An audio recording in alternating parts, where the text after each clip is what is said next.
Mohammad Yunus, doctor Mohammad Yunus, professor Mohammad Yunus, Nobel বিজয়ী, বাংলাদেশের গৌরব।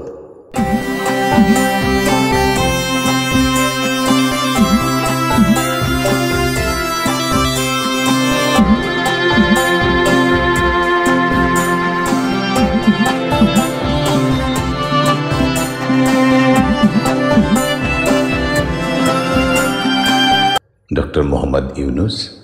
বন্ধুরা, এখানে আমি একজন ইউটিউব ক্রিয়েটর হিসেবেই আমি অনেকগুলো দেশের যারা জীবন্ত কিংবদন্তি গায়ক, নায়ক, অভিনেতা, অভিনেত্রী, সামাজিক কর্মকাণ্ডে, ব্যবসায়িক কর্মকাণ্ডে, দেশ এবং জাতির উন্নয়নে কাজ করে এ জাতীয় ব্যক্তিদের জীবনী ভিডিও হিসেবে আমি ক্রিয়েট করে থাকি। বন্ধুরা, কেউ আমার এই পাঠকে রাজনৈতিকভাবে নেবেন না। ভালো লাগলে সাবস্ক্রাইব করবেন, লাইক করবেন, শেয়ার করবেন এবং গঠনমূলক মন্তব্য করবেন। এখানে রাজনৈতিক সমালোচনা, আলোচনা বা রাজনৈতিক ব্যক্তিত্ব, কে কাকে সমর্থন করে, কে কাকে করে না, কে কাকে পছন্দ করে, কে কাকে করে না, অথবা কে ভালো কে মন্দ, এসব দিকগুলো বিবেচনা করে আমি ভিডিও ক্রিয়েট করি না। মোহাম্মদ ইউনুস, ডক্টর মোহাম্মদ ইউনুস একজন সামাজিক উদ্যোক্তা, সমাজসেবক ও নোবেল পুরস্কার বিজয়ী। তিনি 2024 সালের 8ই আগস্ট থেকে বাংলাদেশের তথাকথিত অন্তর্বর্তীকালীন সরকারের প্রধান উপদেষ্টা হিসেবে দায়িত্ব পালন করছেন। তিনি 2006 সালে গ্রামীণ ব্যাংক প্রতিষ্ঠা এবং ক্ষুদ্র ঋণ ও ক্ষুদ্র বিত্ত ধারণার প্রেরণার জন্য নোবেল শান্তি পুরস্কার লাভ করেন। তিনি 2009 সালে যুক্তরাষ্ট্রের প্রেসিডেন্সিয়াল মেডেল অফ ফ্রিডম এবং 2010 সালে কংগ্রেশনাল গোল্ড মেডেল সহ বিভিন্ন জাতীয় ও আন্তর্জাতিক সম্মাননায় ভূষিত হয়েছেন। তিনি সেই 7 জন ব্যক্তির একজন যারা নোবেল শান্তি পুরস্কার, যুক্তরাষ্ট্রের প্রেসিডেন্সিয়াল মেডেল অফ ফ্রিডম এবং মার্কিন যুক্তরাষ্ট্রের কংগ্রেশনাল গোল্ড মেডেল পেয়েছেন। 2012 সালে তিনি স্কটল্যান্ডের গ্লাসগো ক্যালেডোনিয়ান বিশ্ববিদ্যালয়ের আচার্য হন এবং 2018 সাল পর্যন্ত এই পদে অধিষ্ঠিত ছিলেন। এর আগে তিনি চট্টগ্রাম বিশ্ববিদ্যালয়ের অর্থনীতি বিভাগের অধ্যাপক ছিলেন। তিনি তার অর্থকর্ম সম্পর্কিত বেশ কয়েকটি বই প্রকাশ করেছিলেন। তিনি গ্রামীণ আমেরিকা এবং গ্রামীণ ফাউন্ডেশনের প্রতিষ্ঠাতা বোর্ড সদস্য, যা ক্ষুদ্র ঋণকে সহায়তা করে থাকে। তিনি 1998 থেকে 2021 সাল পর্যন্ত ইউনাইটেড নেশনস ফাউন্ডেশনের পরিচালনা পর্ষদেও দায়িত্ব পালন করেন। 2022 সালে তিনি উন্নয়ন আন্দোলনের জন্য স্পোর্টস তৈরি করতে গ্লোবাল স্পোর্টস ফেডারেশনের সাথে অংশীদারিত্ব করেছিলেন। 2024 সালের 5ই আগস্ট অসহযোগ আন্দোলনের ফলে সাবেক প্রধানমন্ত্রী শেখ হাসিনা দেশ ত্যাগ করেন এবং 2024 সালের 6ই আগস্ট রাষ্ট্রপতি মোহাম্মদ শাহাবুদ্দিন জাতীয় সংসদ বিলুপ্ত করার পরে শিক্ষার্থীদের দাবির ভিত্তিতে রাষ্ট্রপতি ইউনুসকে বাংলাদেশের অন্তর্বর্তীকালীন সরকারের প্রধান হিসেবে দায়িত্ব পালনের জন্য মনোনীত করেছিলেন। রাজনৈতিক উদ্দেশ্য প্রণোদিত হিসেবে দেখা শ্রম কোড লঙ্ঘনের অভিযোগে পরের দিন আপিলে তার খালাস তাকে দেশে ফিরে আসতে এবং নিয়োগকে সহজতর করেছিল। তিনি 2024 সালের 8ই আগস্ট গণপ্রজাতন্ত্রী বাংলাদেশের অন্তর্বর্তীকালীন সরকারের প্রধান উপদেষ্টা হিসেবে দায়িত্বভার গ্রহণ করেন। এছাড়া তিনি 1996 সালের তত্ত্বাবধায়ক সরকারের প্রাথমিক ও গণশিক্ষা বিভাগ, বিজ্ঞান ও প্রযুক্তি এবং পরিবেশ ও বন মন্ত্রণালয়ের উপদেষ্টা হিসেবে দায়িত্ব পালন করেছেন। পরিবার এবং শৈশব। ডক্টর মোহাম্মদ ইউনুস 1940 সালের 28শে জুন ব্রিটিশ ভারতের বাংলা প্রেসিডেন্সির বর্তমান বাংলাদেশ চট্টগ্রামের হাটহাজারী উপজেলার শিকারপুর ইউনিয়নের বাথুয়া গ্রামে একটি বাঙালি মুসলিম পরিবারে জন্মগ্রহণ করেন।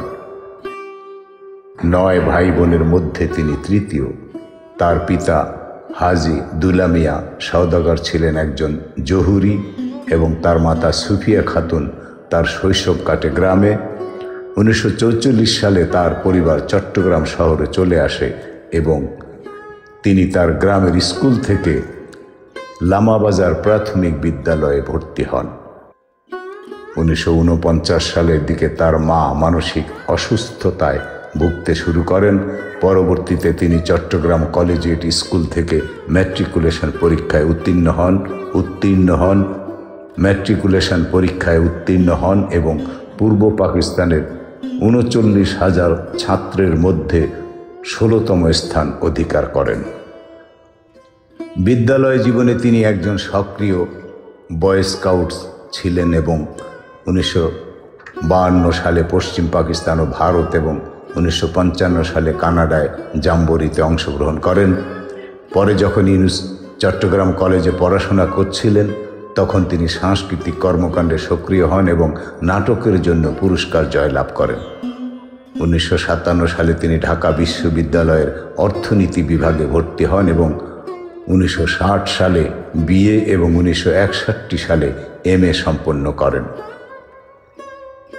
স্নাতক শেষ করার পর তিনি নুরুল ইসলাম এবং রেহমান সোবহানের অর্থনৈতিক গবেষণা সহকারী হিসেবে অর্থনীতি ব্যুরোতে যোগ দেন। পরবর্তীতে তিনি 1961 সালে চট্টগ্রাম কলেজে অর্থনীতির প্রভাষক হিসেবে নিয়োগ পান। একই সময় তিনি পাশাপাশি একটি লাভজনক প্যাকেজিং কারখানা স্থাপন করেন। 1965 সালে তিনি মার্কিন যুক্তরাষ্ট্রে পড়াশোনার জন্য ফুলব্রাইট স্কলারশিপ লাভ করেন। 1971 সালে ভ্যান্ডারবিল্ট বিশ্ববিদ্যালয়ের graduate programme in economic development GPED থেকে অর্থনীতিতে পিএইচডি ডিগ্রি অর্জন করেন তিনি। 1969 থেকে 1972 সাল পর্যন্ত ইউনুস মারফ্রিজবোরোতে মিডল টেনেসি স্টেট ইউনিভার্সিটিতে অর্থনীতির সহকারী অধ্যাপক ছিলেন। 1971 সালে বাংলাদেশের মুক্তিযুদ্ধের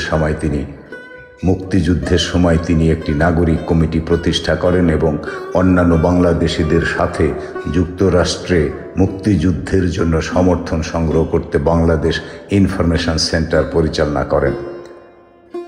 তিনি ন্যাশভিলের তার বাড়ি থেকে বাংলাদেশ নিউজ লেটারও প্রকাশ করতেন। যুদ্ধ শেষ হলে তিনি বাংলাদেশে ফিরে আসেন এবং নুরুল ইসলামের নেতৃত্বে সরকারের পরিকল্পনা কমিশনে নিযুক্ত হন। তবে কাজটি তার কাছে একঘেয়ে লাগায় তিনি সেখানে ইস্তফা দিয়ে চট্টগ্রাম বিশ্ববিদ্যালয়ে অর্থনীতি বিভাগে সহযোগী অধ্যাপক হিসেবে যোগ দেন এবং বিভাগের প্রধান হিসেবে দায়িত্ব পালন করেন। 1975 সালে তিনি অধ্যাপক পদে উন্নীত হন এবং 1989 সাল পর্যন্ত এ পদে কর্মরত ছিলেন। ইউনুস দারিদ্রতার বিরুদ্ধে তার সংগ্রাম শুরু করেন 1974 সালে বাংলাদেশে সংঘটিত দুর্ভিক্ষের সময় তিনি বুঝতে পারেন স্বল্প পরিমাণে ঋণ দরিদ্র মানুষের জীবন মান উন্নয়নে অত্যন্ত কার্যকরী হতে পারে। সেই সময় তিনি গবেষণার লক্ষ্যে গ্রামীণ অর্থনৈতিক প্রকল্প চালু করেন। 1974 সালে মোহাম্মদ ইউনুস তেভাগা খামার প্রতিষ্ঠা করেন, যা সরকার প্যাকেজ প্রোগ্রামের আওতায় অধিগ্রহণ করে। প্রকল্পটিকে আরও কার্যকর করতে ইউনুস এবং তার সহযোগীরা গ্রাম সরকার কর্মসূচি প্রস্তাব করেন, যেটি 1970-এর দশকের শেষের দিকে রাষ্ট্রপতি জিয়াউর রহমান প্রবর্তন করেন। এই কর্মসূচির অধীনে সরকার 2003 সালে 40,392টি গ্রাম সরকার গঠিত হয়, যা চতুর্থ স্তরের সরকার হিসেবে কাজ করত। তবে 2005 সালের 2 August Bangladesh legal aid and services trust blast কর্তৃক দায়ের করা একটি পিটিশনের প্রেক্ষিতে হাইকোর্ট গ্রাম সরকারকে অবৈধ এবং অসাংবিধানিক ঘোষণা করে। বিভিন্ন উন্নয়নশীল দেশে উদ্ভাবকদের সহায়তার জন্য ইউনুসের ক্ষুদ্র ঋণ ধারণা ইনফো লেডি সোশ্যাল এন্টারপ্রেনারশিপ প্রোগ্রামের মতো কর্মসূচিকে অনুপ্রাণিত করে। প্রাথমিক কর্মজীবন। গ্রামীণ ব্যাংক। 1976 সালে চট্টগ্রাম বিশ্ববিদ্যালয়ের কাছাকাছি জোবরা গ্রামের দরিদ্র পরিবারের সঙ্গে সাক্ষাৎ করার সময় ইউনুস আবিষ্কার করেন যে খুব ছোট ঋণ দরিদ্র মানুষের জন্য অত্যন্ত গুরুত্বপূর্ণ পার্থক্য তৈরি করতে পারে। গ্রামের মহিলারা যারা বাঁশের আসবাব তৈরি করতেন তাদের বাঁশ কিনতে উচ্চ সুদে ঋণ নিতে হতো এবং তাদের লাভ ঋণদাতাদেরকে দিতে হতো। প্রথাগত ব্যাংকগুলো দরিদ্রদেরকে উচ্চ ঋণ খেলাপির ঝুঁকির কারণে যুক্তিসঙ্গত সুদে ছোট ঋণ দিতে চায়নি। কিন্তু ইউনুস বিশ্বাস করতেন যে সুযোগ পেলে দরিদ্রতা উচ্চ সুদ পরিশোধ করতে হবে না, তাদের নিজেদের পরিশ্রমের লাভ রাখতে পারবে। সেজন্য ক্ষুদ্র ঋণ একটি কার্যকর ব্যবসায়িক মডেল হতে পারে। ইউনুস তার নিজের টাকা থেকে গ্রামের 42 জন মহিলাকে 856 টাকা ঋণ দেন, যারা প্রতি ঋণে 0.50 টাকা অর্থাৎ 50 পয়সা 0.2 মার্কিন ডলার লাভ করেন, যে জন্য ইউনুসকে ক্ষুদ্র ঋণের ধারণার জন্য কৃতিত্ব দেওয়া হয়। জোবরা গ্রামের দরিদ্রদের ঋণ দেওয়ার উদ্দেশ্যে 1976 সালের ডিসেম্বরে ইউনুস সরকারি জনতা ব্যাংক থেকে একটি ঋণ পান। প্রতিষ্ঠানটি তার প্রকল্পের জন্য অন্যান্য ব্যাংকের কাছ থেকে ঋণ নিয়ে কাজ চালিয়ে যাচ্ছিল। 1982 সাল নাগাদ এর সদস্য ছিল 28,000 জন। 1983 সালের এক ভিলেজ ব্যাংক 83 সালের অক্টোবর এই পাইলট প্রকল্পটি দরিদ্র বাংলাদেশিদের জন্য একটি পূর্ণাঙ্গ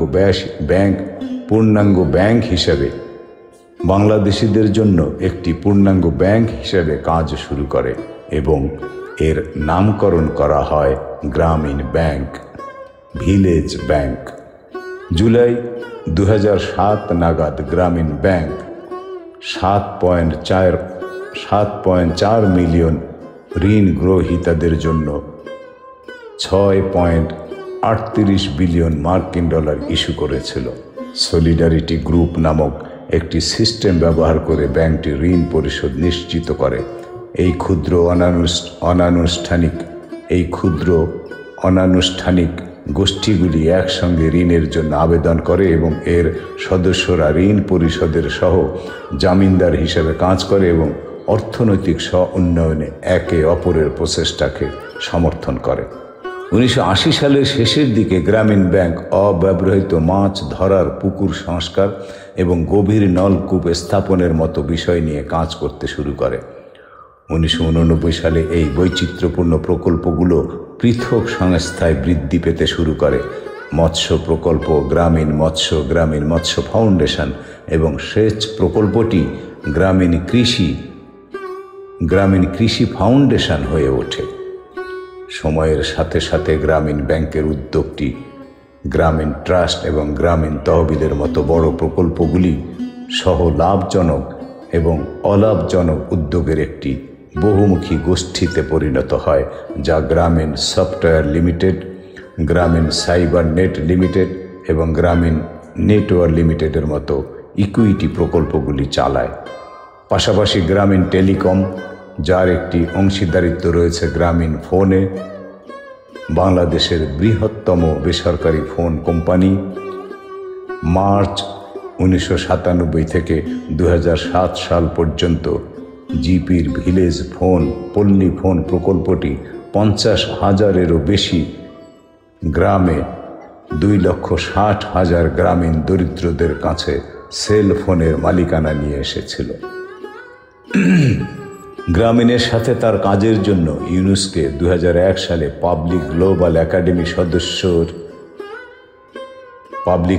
একাডেমি সদস্যের জন্য একজন অশোক উদ্ভাবক হিসাবে নাম দেওয়া হয়েছিল।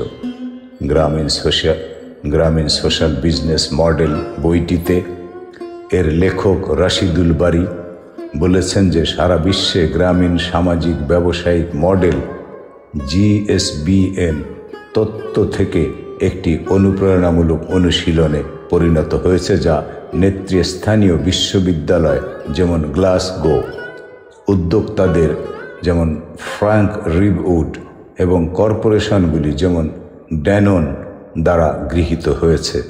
গ্রামীণ ব্যাংকের মাধ্যমে রাশিদুল বারী দাবি করেছেন যে ইউনুস দেখিয়েছেন কিভাবে গ্রামীণ সামাজিক ব্যবসায়িক মডেল দরিদ্র নারীদের ক্ষমতায়ন করতে এবং তাদের দারিদ্র্য দূর করতে উদ্যোক্তা মনোভাবকে কাজে লাগাতে পারে।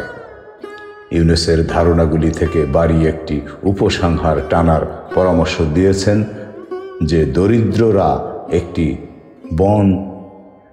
বনসাই গাছ এর মতো এবং তারা বড় কিছু করতে পারে যদি তারা সামাজিক ব্যবসায় সুযোগ পায়, যা তাদের স্বাবলম্বী হওয়ার ক্ষমতায়নের সম্ভাবনাময় রাখে।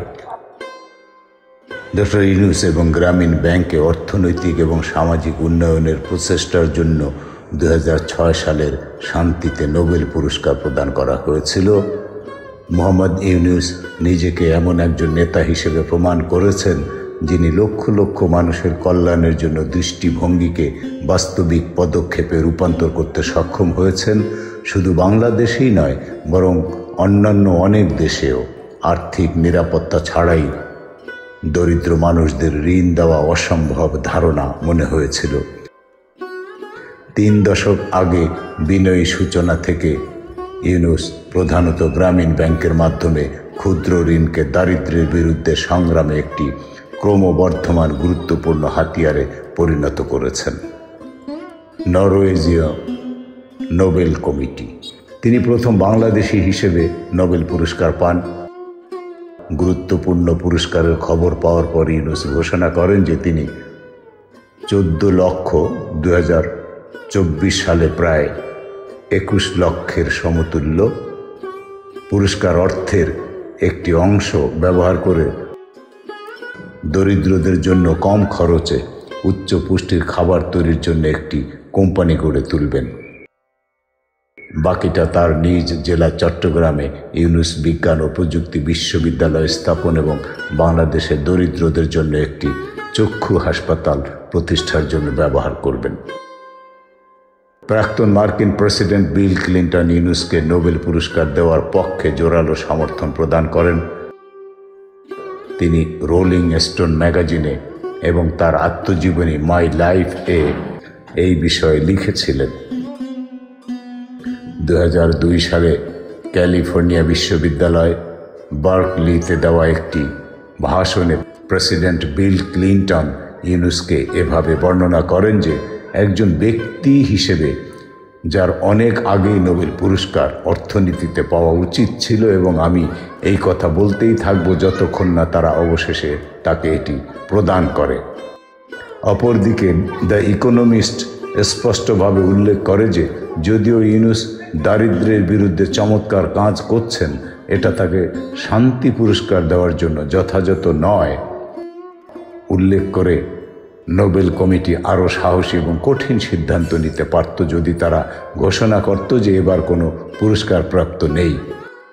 রাজনৈতিক কার্যকলাপ 2006 সালের শুরুর দিকে ইউনুস এবং নাগরিক সমাজের অন্যান্য সদস্যরা যেমন রেহমান সোবহান, মোহাম্মদ হাবিবুর রহমান, কামাল হোসেন, মতিউর রহমান, মাহফুজ আনাম এবং দেবপ্রিয় ভট্টাচার্য সৎ এবং পরিচ্ছন্ন প্রার্থীদের সমর্থনে একটি প্রচারে অংশ নেন। সেই বছরের শেষের দিকে তিনি রাজনীতিতে প্রবেশ করার কথা বিবেচনা করেন। 2007 সালের 11 ফেব্রুয়ারি ইউনুস একটি খোলা চিঠি লিখেন, যা বাংলাদেশি সংবাদপত্র ডেইলি স্টারে প্রকাশিত হয়। তিনি নাগরিকদের তার পরিকল্পনা সম্পর্কে মতামত চেয়ে একটি রাজনৈতিক দল প্রতিষ্ঠার কথা বলেন, যার উদ্দেশ্য রাজনৈতিক সদিচ্ছা, সঠিক নেতৃত্ব এবং সুশাসন প্রতিষ্ঠা করা। চিঠিতে তিনি সবাইকে সংক্ষেপে লিখতে বলেন যে তিনি কিভাবে এই কাজটি করবেন এবং তারা কিভাবে এতে অবদান রাখতে পারেন। অবশেষে ইউনুস ঘোষণা করেন যে তিনি 2007 সালের 18 ফেব্রুয়ারি নাগরিক শক্তি নামক একটি রাজনৈতিক দল গঠন করতে ইচ্ছুক। সে সময় জনশ্রুতি ছিল যে সেনাবাহিনী তাকে রাজনীতিতে আসার জন্য সমর্থন করেছিল, তবে ৩রা মে ইউনূস অন্তর্বর্তীকালীন সরকারের প্রধান ফখরুদ্দিন আহমেদের সাথে সাক্ষাতের পর তিনি তার রাজনৈতিক পরিকল্পনা পরিত্যাগের ঘোষণা দেন। ২০০৭ সালের জুলাইয়ে দক্ষিণ আফ্রিকার জোহানেসবার্গে নেলসন ম্যান্ডেলা, গ্রাসা মাচেল এবং ডেসমন্ড টুটু বিশ্ব নেতাদের সমন্বিত একটি গ্রুপ করেন। তাদের উদ্দেশ্য ছিল বিশ্বব্যাপী কঠিন সমস্যাগুলো সমাধানের জন্য তাদের প্রজ্ঞা, স্বাধীন নেতৃত্ব এবং সততার মাধ্যমে অবদান রাখা। নেলসন ম্যান্ডেলা তার ৮৯তম জন্মদিনের উপলক্ষে প্রদত্ত ভাষণে এই নতুন গ্রুপ দ্য এল্ডার্স প্রতিষ্ঠার ঘোষণা দেন। ইউনূস এই গ্রুপের উদ্বোধনী অনুষ্ঠানে অংশ নেন এবং এর অন্যতম প্রতিষ্ঠাতা সদস্য ছিলেন। ২০০৯ সালের সেপ্টেম্বরে তিনি এল্ডার পদ থেকে পদত্যাগ করেন। তার কাজের ব্যস্ততার কারণে সদস্য পদে যথাযথ অবদান রাখতে সক্ষম বলে উল্লেখ করেন।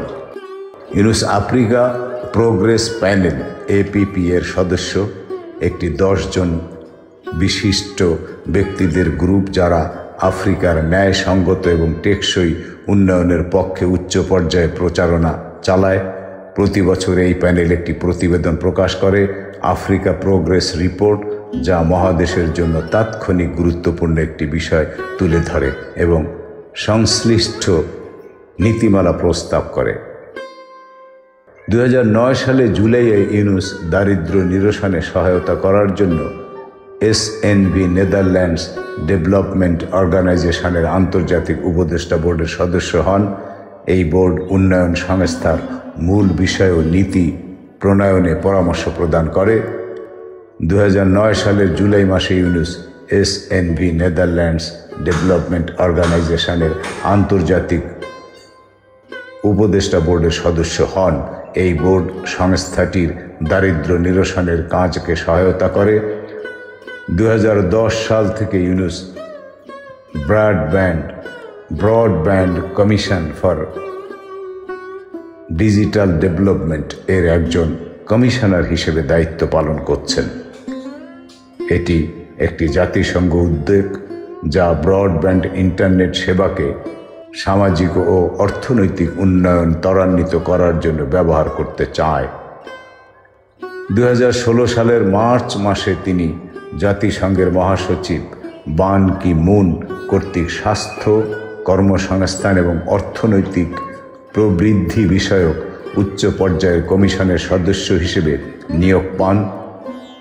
এই কমিশনের সহসভাপতি ছিলেন ফ্রান্সের প্রেসিডেন্ট ফ্রাঁসোয়া ওলাদ এবং দক্ষিণ আফ্রিকার প্রেসিডেন্ট জ্যাকব জুমা।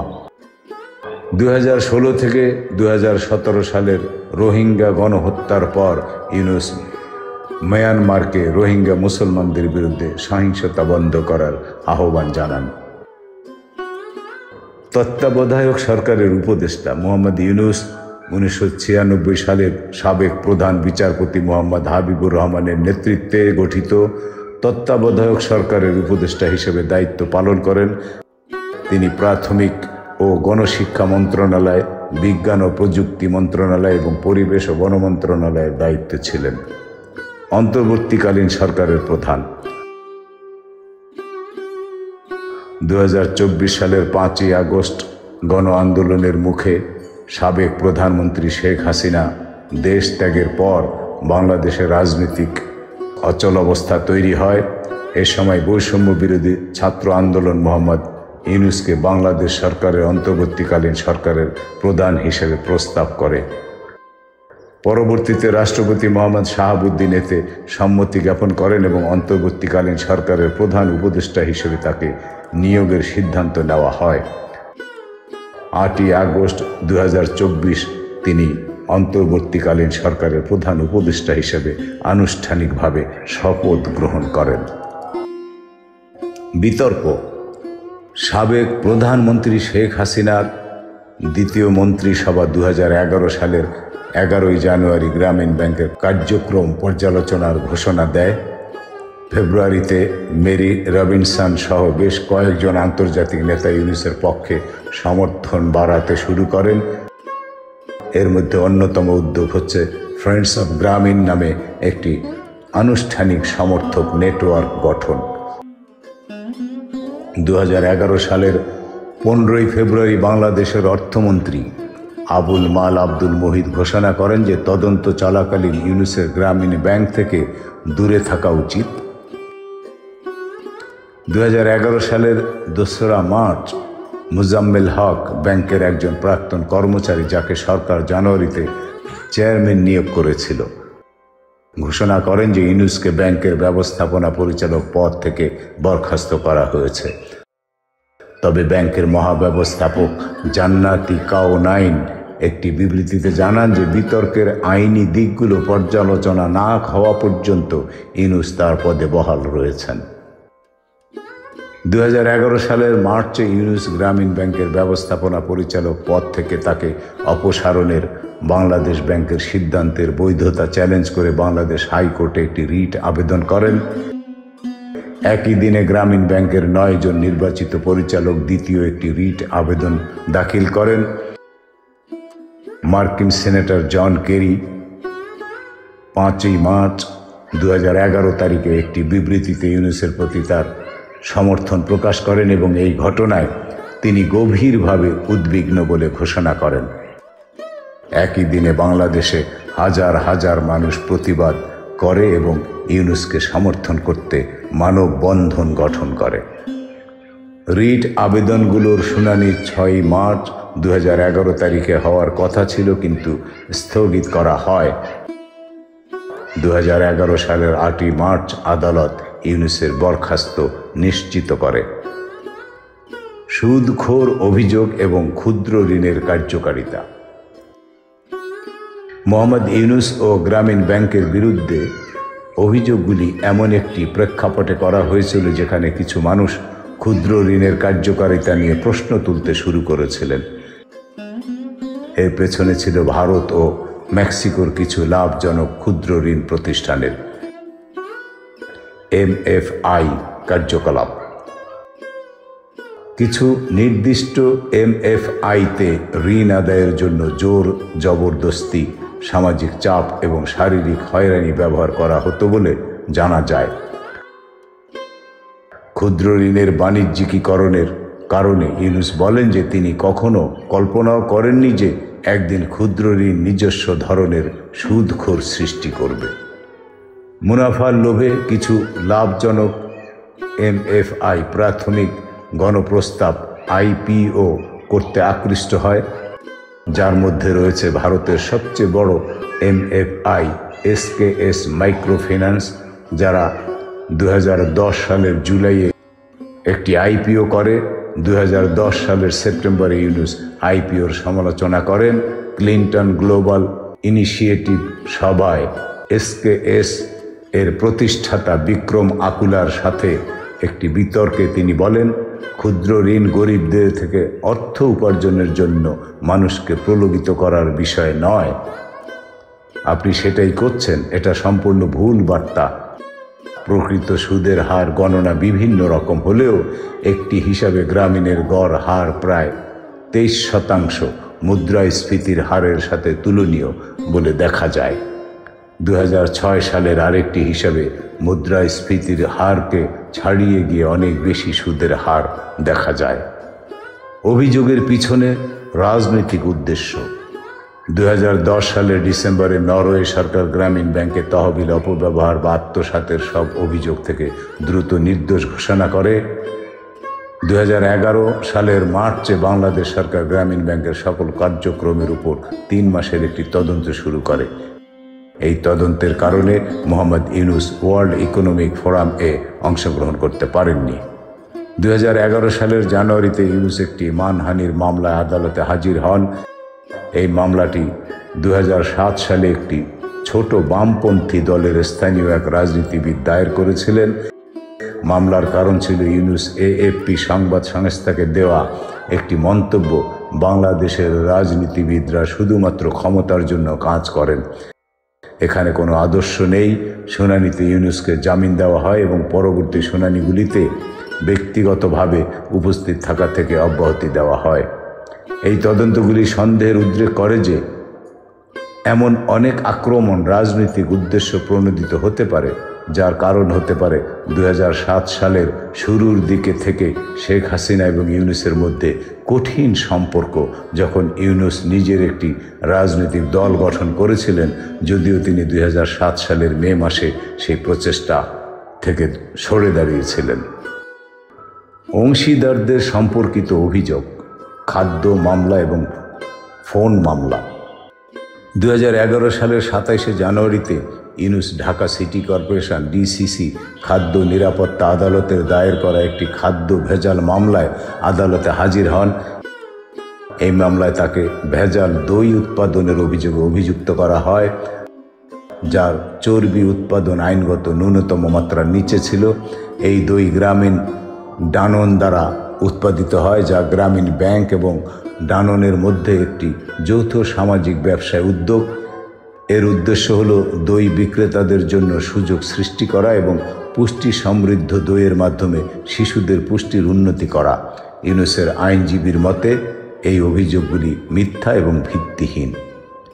2012 সালের একটি স্বাধীন পাবলিক কমিশনের তদন্ত গ্রামীণ ব্যাংক পরিদর্শন করে বলে যে ইউনূস তার কর্তৃত্বকে ভুলভাবে উপস্থাপন করেছেন এবং তার পরিচালনার সময়কালে তার ক্ষমতার অপব্যবহার করেছেন। প্রতিবেদনে প্রতিষ্ঠিত হয় যে ইউনূসের কার্যকলাপে গ্রামীণ ব্যাংকের জামিনদার হিসেবে কাজ করার এবং স্বাধীন ব্যক্তিগত প্রতিষ্ঠানে ঋণ প্রদান করার আইনি প্রতিবন্ধকতা রয়েছে। প্রতিবেদনে নির্দিষ্ট প্রশ্ন উত্থাপন করা হয়েছে: ক, গ্রামীণ ফোন প্রতিষ্ঠা ও অর্থায়ন সম্পর্কে, যা একটি লাভজনক টেলিকমিউনিকেশনস সংস্থা বা প্রাথমিকভাবে গ্রামীণ ব্যাংকের ঋণ গ্রহীতাদের জন্য একটি ট্রাস্ট হিসেবে প্রতিষ্ঠিত হয়েছিল। নরওয়েজীয় সরকারি মালিকানাধীন বহুজাতিক টেলিনর এর সাথে ইউনূস দ্বারা, এবং খ, ইউনূস কর্তৃক প্রতিষ্ঠিত ব্যক্তিগত প্রতিষ্ঠানগুলির একযোগে ব্যবস্থাপনা ও পরিচালনা অর্থায়নে গ্রামীণ ব্যাংকের সম্পদ ব্যবহার সম্পর্কে। কমিশন গ্রামীণ ব্যাংকের আইনি অবস্থানও পরীক্ষা করে এবং সিদ্ধান্তে পৌঁছায় যে এটি আইনগতভাবে সরকারি, অর্থাৎ সরকারি প্রতিষ্ঠান, যার উপর রাষ্ট্রের অযোগ্য তত্ত্বাবধান এবং অতীতে ইউনূস কর্তৃক সম্ভবত অজ্ঞাতসারে ভুল উপস্থাপনার ফলে ব্যক্তিগত মালিকানার জনপ্রিয় ধারণা সৃষ্টি হয়েছিল। কমিশনের প্রতিবেদনে বর্তমান গ্রামীণ ব্যাংক ব্যবস্থাপনা, টেলিনরের প্রতিনিধি, বাংলাদেশ সরকার এবং ইউনূসের সমর্থকদের দ্বারা কমিশনের তদন্তে বাধা সৃষ্টির উল্লেখ রয়েছে। প্রতিবেদনের পূর্ণ তাৎপর্য এখনও বাংলাদেশের রাষ্ট্র নিয়ন্ত্রিত মিডিয়া বা ইউনূস সমর্থক প্রেস রিলিজে ঘনিষ্ঠভাবে পরীক্ষা করা হয়নি, যেখানে এগুলি ইউনূসকে অন্তত বাংলাদেশি সরকারি বাণিজ্যিক প্রতিষ্ঠানের কেন্দ্রে দুর্নীতির সহযোগী হিসেবে অন্য পক্ষের সাথে ষড়যন্ত্রে জড়িত বলে ইঙ্গিত করে।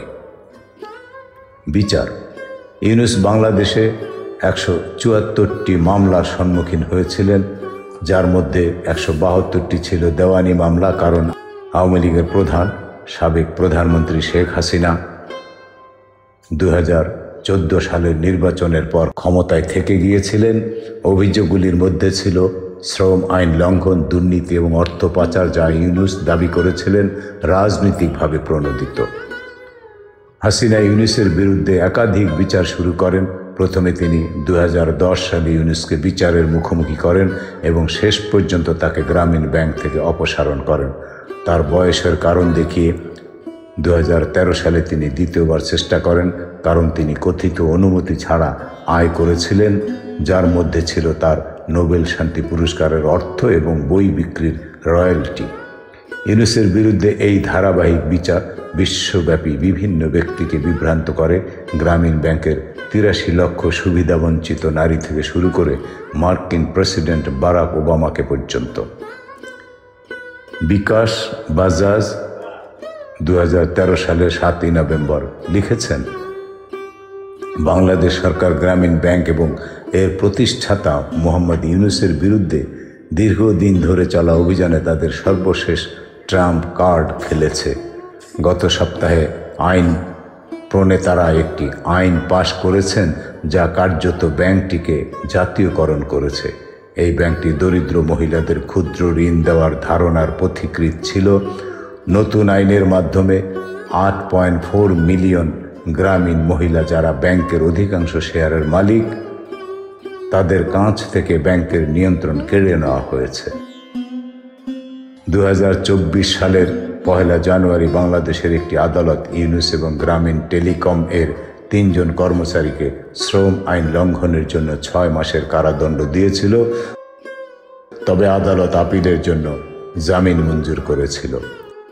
আদালতের রায়ের প্রতিক্রিয়ায় মোহাম্মদ ইউনূস বলেছিলেন, যে দোষ আমরা করি নাই সেই দোষের উপরে শাস্তি পেলাম। এটা আমাদের কপালে ছিল, জাতির কপালে ছিল, আমরা সেটা বহন করলাম। অ্যামনেস্টি ইন্টারন্যাশনাল ইউনূসের দোষী সাব্যস্তকরণকে বিচার ব্যবস্থার স্পষ্ট অপব্যবহার বলে ঘোষণা করেছিল।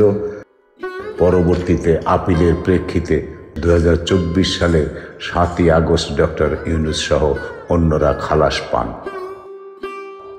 বন্ধু থেকে শত্রু। শেখ হাসিনার আওয়ামী লীগ সরকার গ্রামীণ ও ইউনূসের বিরুদ্ধে প্রচারণা চালায়।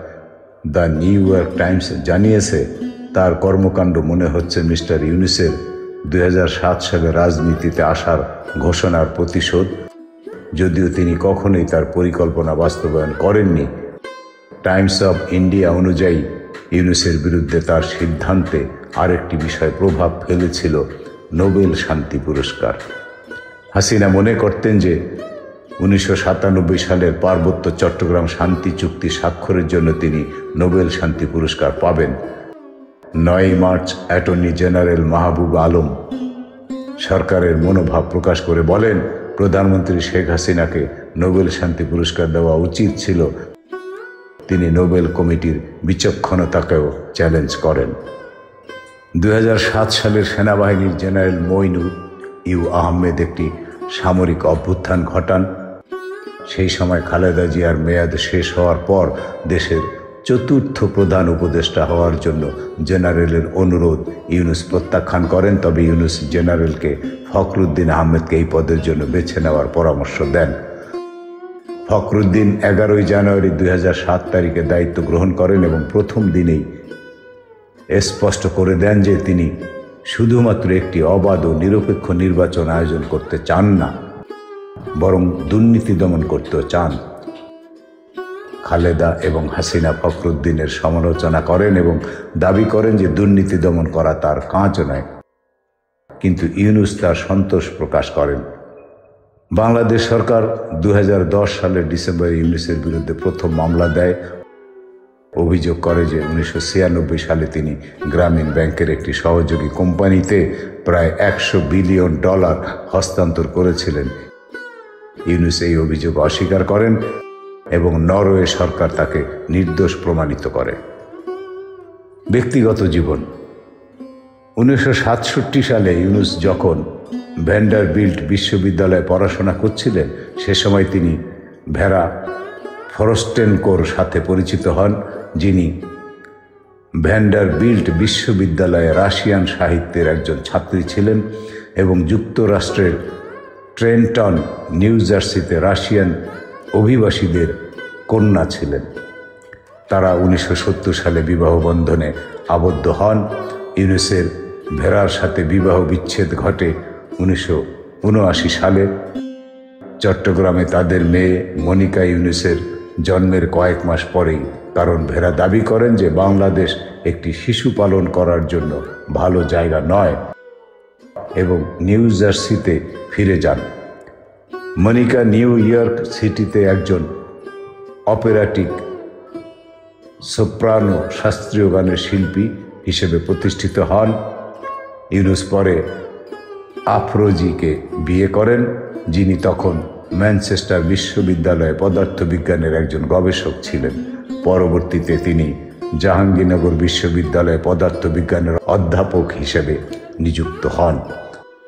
তাদের মেয়ে দিনা আফরোজ ইউনুস 1986 সালে জন্মগ্রহণ করেন। ইউনুসের ভাই মোহাম্মদ ইব্রাহিম ঢাকা বিশ্ববিদ্যালয়ের পদার্থবিজ্ঞানের একজন প্রাক্তন অধ্যাপক এবং centre for mass education in science CMES এর প্রতিষ্ঠাতা, যা গ্রামের কিশোরীদের কাছে বিজ্ঞান শিক্ষা পৌঁছে দেয়। তার অন্য ভাই মোহাম্মদ জাহাঙ্গীর 2019 সালে মৃত্যুবরণ করেন। বাংলাদেশে একজন টেলিভিশন উপস্থাপক এবং সামাজিক কর্মী ছিলেন। বন্ধুরা, সংক্ষেপে এই ছিল বর্তমান বাংলাদেশের প্রধান উপদেষ্টা, খ্যাত গ্রামীণ ব্যাংকের, গ্রামীণ গ্রুপ অফ কোম্পানিজের মালিক, একমাত্র বাংলাদেশি যিনি নোবেল পুরস্কার জয়লাভ করেছেন, নোবেল বিজয়ী ডক্টর মোহাম্মদ ইউনুস, প্রফেসর মোহাম্মদ ইউনুসের সংক্ষিপ্ত জীবনী। ধন্যবাদ।